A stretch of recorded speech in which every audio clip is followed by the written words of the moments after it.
Playing for Keeps, presented by Jiffy Lube. With the voice, Milt Thompson.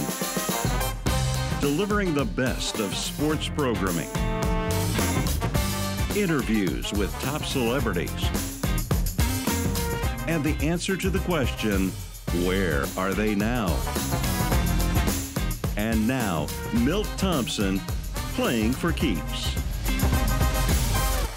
Welcome to Playing for Keeps, everyone. I am your host, the voice, Milt Thompson, right here on WHMB Channel 40 every Friday night with the best sports programming you can find.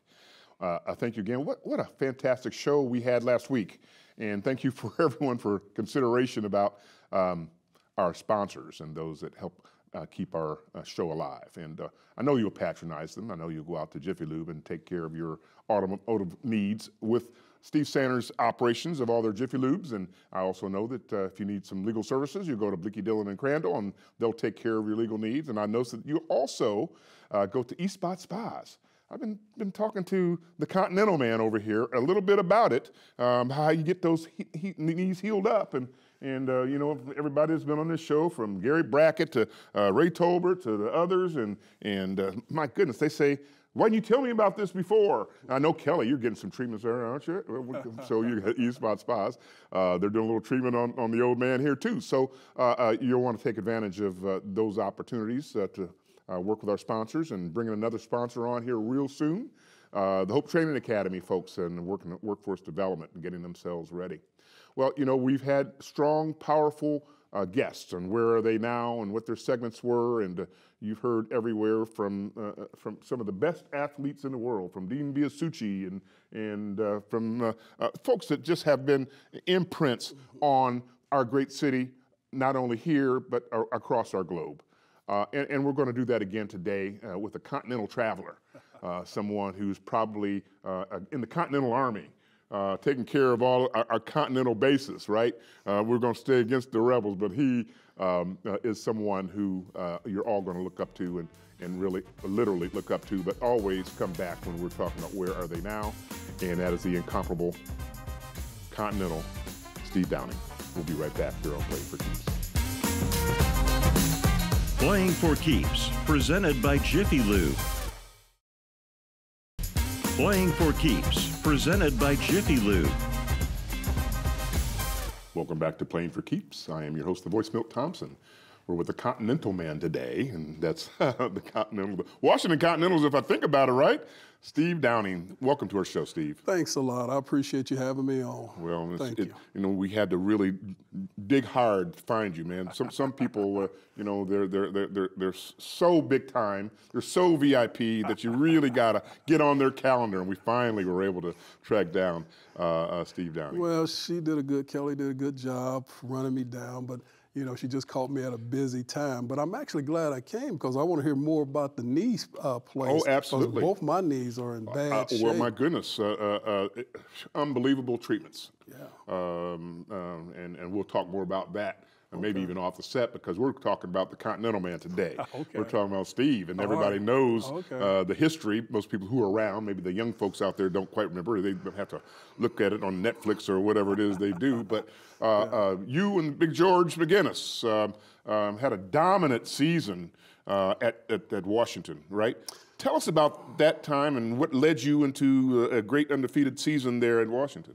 Well, it was a great time, yes. And George and I grew up together, and we played basketball, you know, for growing up, a lot of years. And so I think the best part of the story, Milt, is that I didn't let my ego get caught up in, you know, me trying to do as well as George. And the three people in my life that were most influential would be George McGinnis, my high school coach, Bill Green, and Coach Knight at Indiana.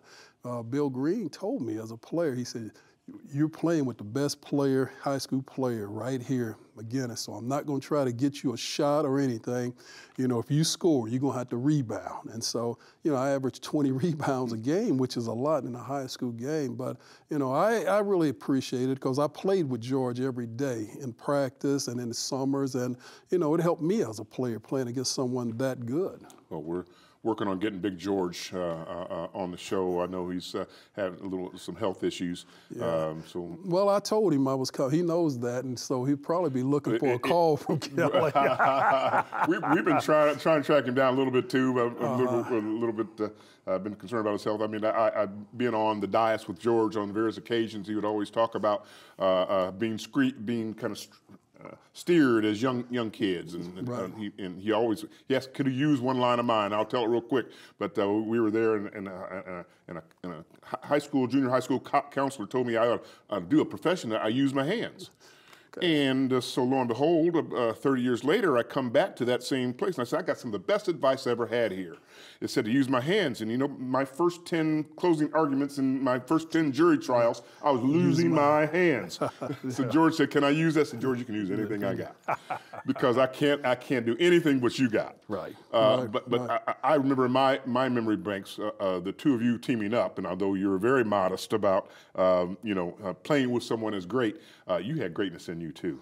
You don't get 20 rebounds a game without being great enough to our show, Steve. Thanks a lot. I appreciate you having me on. Well, thank you. You know, we had to really. I wanted to play, and I knew the way that I could be on the floor is rebounding and playing defense, and so that's what I concentrated on growing up, you know. And again, I had to guard George. I was always the biggest guy, and so I had to guard him every day. And so that would naturally help me develop as a player. But as much as anything, I would just be honest. I had a lot of desire. I didn't have talent as much as I had heart, you know, if that makes any sense. Well, it makes sense now, particularly today, you know, with all the sabermetrics and people are out there doing the analytics, and you cannot analyze what's deep down in the heart. And I know that comes with talent evaluation. Right. And I know that that's some of Coach Green, what he saw in you. Tell us about Coach Green, your relationship, and what that meant to you as your career moved along. Well, he helped me a lot of ways as a person to grow up, because I grew up, Milton. In my family, I had 10 brothers and sisters. I was directly in the middle. And so he is the guy that encouraged me about college, you know, talking about doing the best I could in the classroom. If I ever wanted to try to help my family, that I had to do something in the class. And to me, that was the bigger aspect. Was what he talked about, Green, was getting a college degree, you know, more so than the basketball. And so, I mean, I bought into that. And he also talked about how one impacts the other, you know, and I carry this with me at Marion now with these guys, that if you're a good student, or if you're a bad student, if you're missing class and doing things that's going to be negative, you're going to be that same type of an athlete. You'll cut corners. You will not be the best that you can. So it's a crossover effect, and that's what Coach Green put into play with me at a young age when I could have gone either way just because I was an inner city kid. Sure. Well, you know, the Big Ten was different back then, right? And recruiting was a little bit different back then. And getting onto the Big Ten, and did they allow freshmen to play? No, they did not. Didn't allow you freshmen to play. No, they did not. So what was that experience like going from there and then into Coach Knight? Well, you know, it was a different experience. Coach Knight came my junior year, so I had played my sophomore year under Coach. IU hired my high school coach, not Green. It was a guy named Jerry Oliver as an assistant coach, and so we really thought so much of him, and that was the biggest reason we went to Indiana, because they hired me, and they did, and they still do that type of thing. They hire your high school coach, somebody that you can relate to, and so it was a good experience. I learned a lot of different things. We were coming off an undefeated team in high school, and you know, we wanted to win. I mean, we had those same aspirations at Indiana to do the same thing. So did you play a little, what they call junior varsity or freshman ball? We just played, yeah, that's all we did. I mean, and that was the hardest year, you know, not to be playing, you know, in organized basketball, just to sit out. And really, it did me a lot of good, too, because it may help me make that adjustment to college, okay? Not having that responsibility of going out there trying to practice every day. And so it made me focus on school more. And you know, you're into athletic administration these days, but you know, and the rules change all the time. They do. And no matter what level of play, but they change. And they've gone to a period of time now. If you were to transfer trade schools, you have to sit out anyway. Right. Or redshirt years, if you will, where it is you can only practice and you can't really play, and your scholarships may go to waste.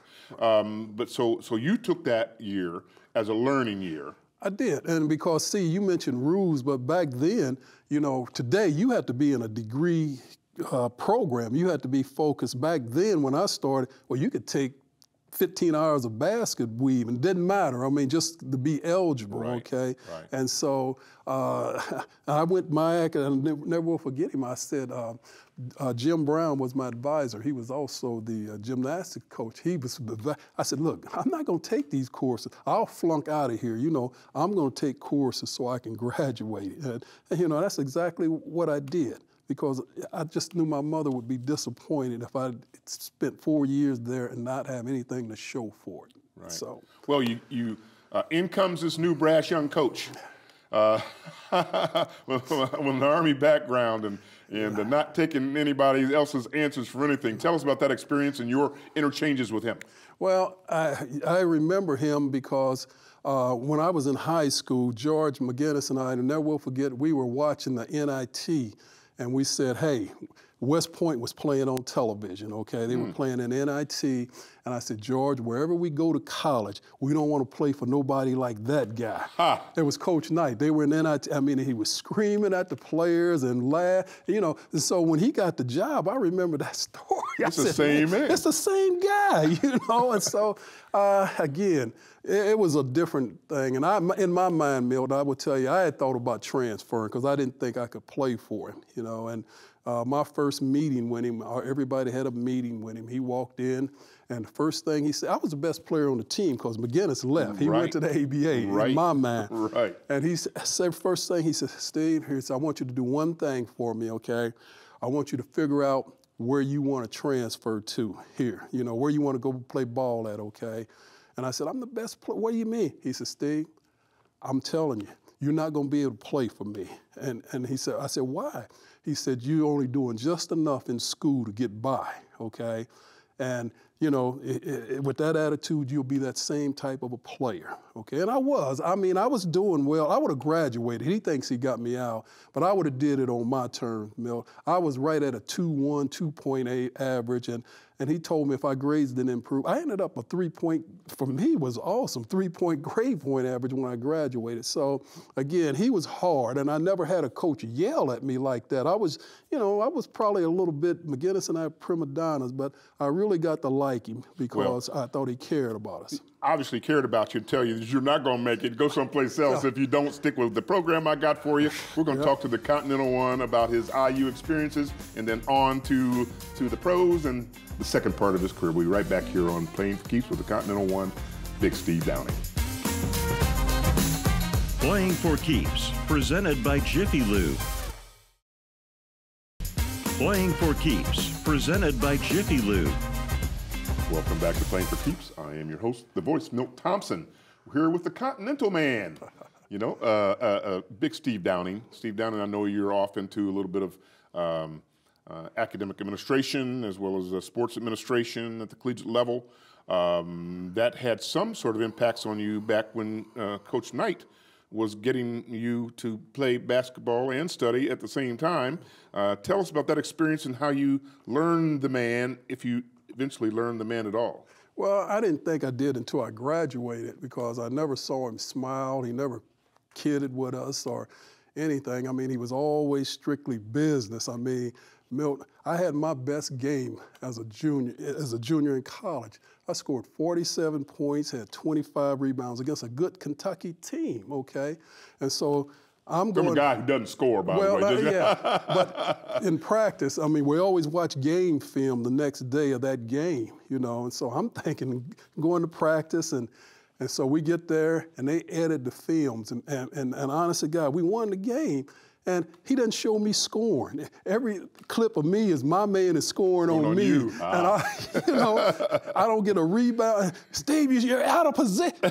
He's yelling at me, and and the players were just, no one laughed about it, but I mean, that's just the type of person he was. And the first time, I think I spent 2 years trying to seek his approval, that I never really got. I mean, I did everything. Never gonna come, right? Never was gonna come.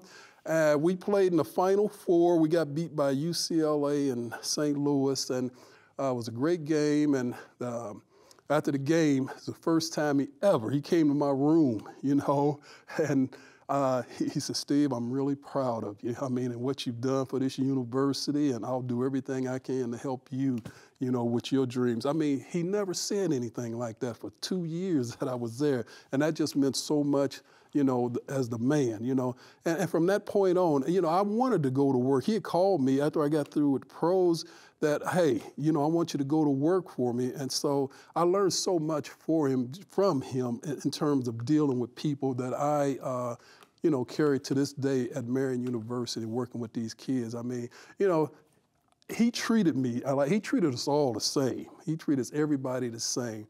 But, and at the end of the day, we all knew where his heart was, okay? But it was just so hard.